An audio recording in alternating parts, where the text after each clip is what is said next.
Okay, we'll get started. Obviously, last night was a tough loss. They dominated the game. Really, what we talked about with our team today is we're going to learn from this experience. We're an inexperienced team. We're going to grow each week, and we'll improve. And so the biggest thing when something like a game like that happens is you got to learn from it. You got to put it behind you, and move on.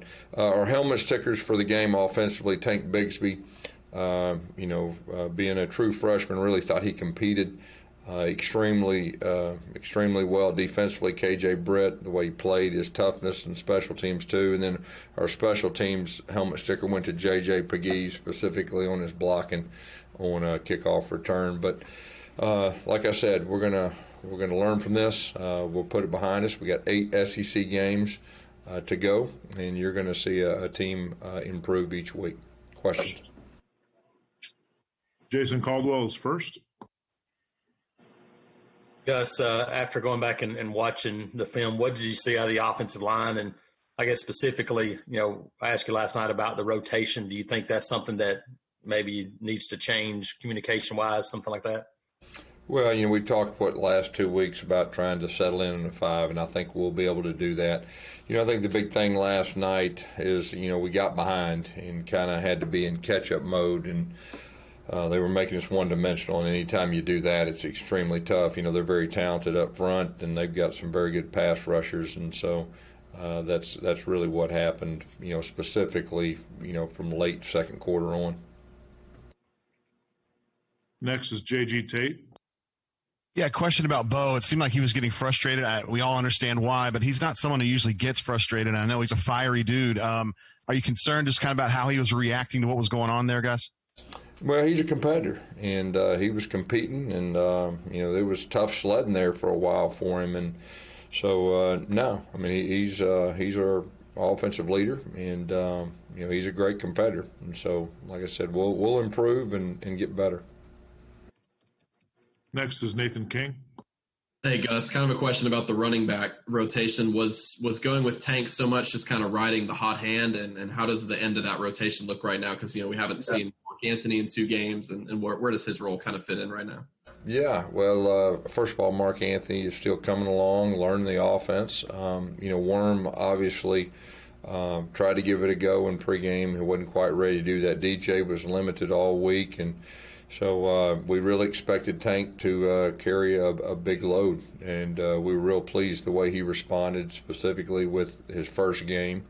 He caught the ball, made some really good catches out of the backfield, and I thought he protected pretty good, and then he ran the ball hard, so I really think he's in a good spot, and it was good to get him work, to create more depth in that running back room. Next is David Pascal. Hey, Gus, I was just going to see if you could comment on Stetson Bennett for Georgia. I know sometimes game manager has a negative connotation, but it just seemed like he was kind of building off what Georgia's defense was doing last night in the running game and then started making some plays of his own. You talking about the quarterback for them? Right. Yeah. I thought he did a good job managing the game. They were able to run the football, and when you do that, your play actions, we had a time or two we got some pressure on him, but he did a good job managing the game and made some good throws. Next is Steve Moulton. Hey, Coach, I was hoping you could comment on what we've seen so far just through 2 weeks. We've seen Mississippi State go on the road and beat LSU, and Ole Miss go on the road and beat Kentucky, and just kind of your thoughts on what we've seen throughout the first 2 weeks of this SEC-only year. We really felt, or at least I felt, like it's going to be such a unique year. You've got to be prepared for anything, not going through spring and dealing with COVID and all the what-ifs. So it doesn't surprise me at all. I think you'll probably see more of that. Unusual things happen in our league, playing 10 conference games.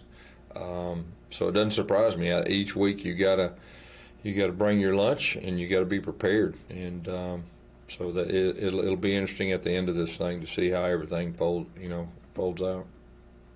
Overall, now that taking a look at the film, was it anything different that you saw on film that you saw last night, Coach? No, pretty much what I saw on the sidelines. Like I said, they got after us pretty good. You got to give them credit. you're looking at one of the best teams probably in the country. So it's a measuring stick of where we're at, and we've got to improve. Our guys understand that, our coaches understand that, and we're committed to doing that. And so give them credit. Next is Justin Ferguson. Hey guys, you've had several teams here, have tough losses like this one early in the season and still bounce back and do a lot of things by the end of the year. Is there any sort of trait about those teams? Anything that you guys are trying to do again with this one that really stands out? Well, I think you can always look at past history of experiences, and especially after a tough loss in a big game like this. And we've had those games, and we referred to them, during our team meeting. And the championship type teams, they respond and they improve. It's so hard to improve each week. You look in college football every year, and some teams are playing their best at the first, and they fade off.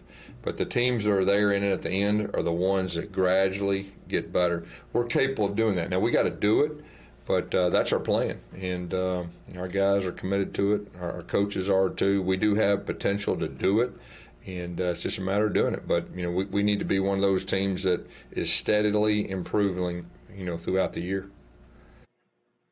Next is Jordan Hill. Gus, last night, Bo kind of described the game as going really fast. We've talked about how much progress he's made, but he is still just a sophomore. What are ways he can kind of help the game slow down, and also that his teammates on offense can help it sort of slow down for him? Yeah, I think, of course, like I said, I've said this a couple times, they made us one-dimensional. They got some very good pass rushers. They had a couple blitzes that were nice, that they got a couple free runners. And so if you're the quarterback, especially early, and they have a couple free runners, things can go fast. But Bo created a lot of things. When things broke down, he made some plays.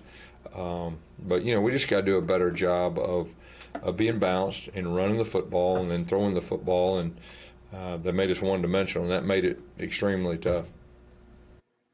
Next is Philip Marshall. Gus, there was a lot of talk all summer about tight ends, and Chad has said numerous times that that's a real crucial part of his offense, is throwing the ball to the tight ends. Hasn't happened much. Has it been something defenses are doing, or is that a priority going forward?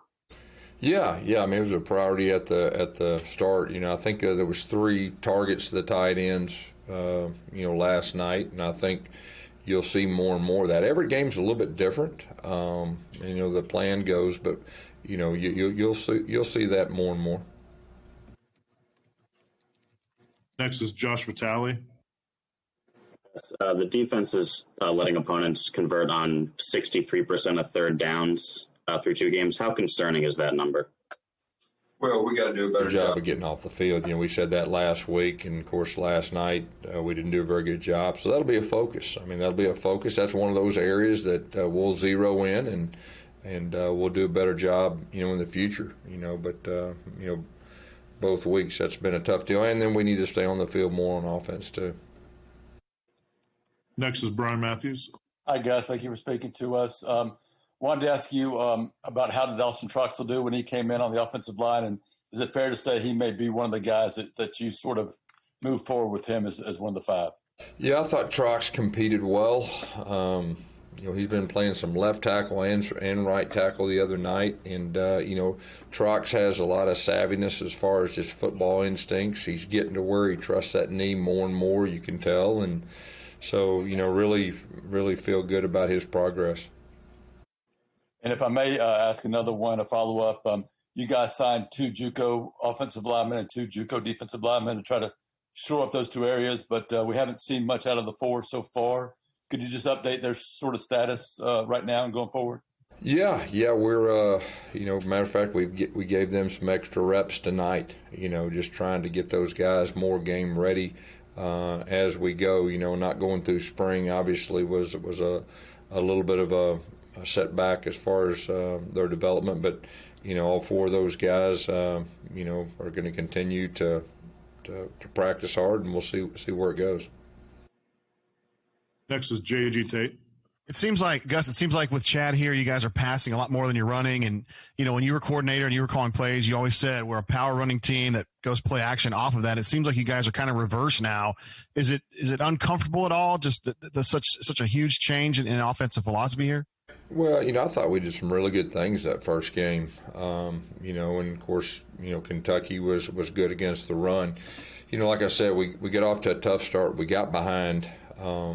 And we've got to be able to run the football and throw it. We've got to be able to do both. So, I feel good about our offense getting better. They will get better. They'll improve. We got some playmakers, and I think once we get our offensive line settled, which we're real close, and I think we'll have a chance to be a good offense before it's all said and done. Mark Murphy's next. Gus, what did you see on film of the defensive front? It looked to me there at the game that the running backs were getting to the line of scrimmage with a full head of steam. Well, you got to give their offensive line credit. They got off the ball. They got a good push, and they were able to run the football effectively. How about your cornerback, Jalen? Is he going to be back anytime soon? Yeah, we're hoping so. We're hoping we get him back this week. Obviously, he had a very good game the first week, and he ended up getting injured late in that game, and we didn't have him last night, but need him back. And then some others, like I said, Shivers, hopefully we'll get him back too, and all hands on deck. We have a follow-up from Jason Caldwell. Gus, another injury question first, if I might. We hadn't seen Brandon Frazier yet. Is he close to being ready to go as far as that, talking about the tight end position? Yeah, we're hoping in a couple weeks that he'll be ready. I don't know about this week, but he had a real good first month, and so hopefully he'll be back in the near future. And then last night, really, for much of the fourth quarter, you had Xavier Capers. We saw Kobe Hudson with his first catch, Javarius Johnson. Those guys were playing a lot of reps and moving around. How valuable was that for them moving forward and for the offense? Yeah, there's nothing like getting game reps, and those are some talented young men that you just mentioned, and the fact that they got some good action there, that'll really help us moving forward with our depth and our playmaking ability. Next is Bill Cameron. Well, let's see. Mark and Jason got some of what I was going to ask, Coach. But, I mean, you talked about physicality heading into the season. You've had quite a few players beaten up. Just wanted to get your thoughts on where you are physically, and do you have anybody that you know won't be available for this upcoming game against Arkansas? Yeah, we're going to have to get healed up. There's no doubt about that. But like I said, this is the SEC. We've got we got 8 games left, so we're going to have to heal up. We'll be smart this week. I'd say at this time we're hopeful that we have everyone. Later in the week I'll have a more of an update, but hopefully we'll have everyone back. Next is Justin Ferguson. Hey, Gus, Keandre Jones has been rotating in there a little bit at guard. He's one of the only real young guys up front. How have you been impressed with him, or what do you think about him so far? Yeah, I thought he did a good job. Last night when he was in there. And, part of fall camp, he missed a couple weeks and kind of put him back just a little bit. But he's really coming on, and he's a guy that obviously has a lot of potential, and really feel good about him, moving forward. All right, Coach, you got 3 more. First one's Jay Tate. Yeah, I got another one, Gus. I don't recall you ever making as many changes on the offensive line as you did yesterday. I mean, at least in a competitive game where you're trying, where it's close. Was it just a fact of maybe Bicknell and Chad trying to find that right chemistry, or I just never seen that many changes? Yeah, there were quite a few. Of course, Brodarius, he got injured late in the game in the third quarter, so that had something to do with it too. But we're going to settle in 5 guys and start having some continuity. Philip?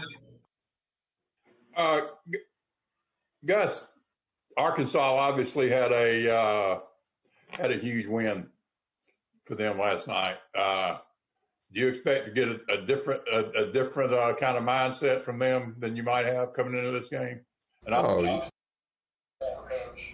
Yeah, no, there's no doubt. I mean, they're they had a big win, and so they'll definitely be confident and give it their best, and we will too. So it should be a good one. Lastly, it's Mark Murphy. Yeah, that was the question I was going to ask about Arkansas. We'll ask about Marco Domio. I didn't see him last night or so far this season. Is he? Yeah, he's nursing an injury too, and we're hoping we have him back, this week. And he had a good start of fall camp too, and he's got, he's very athletic and has a good skill set. Thanks. All right, Coach. Thank you very much. Thank you. Thanks, Gus.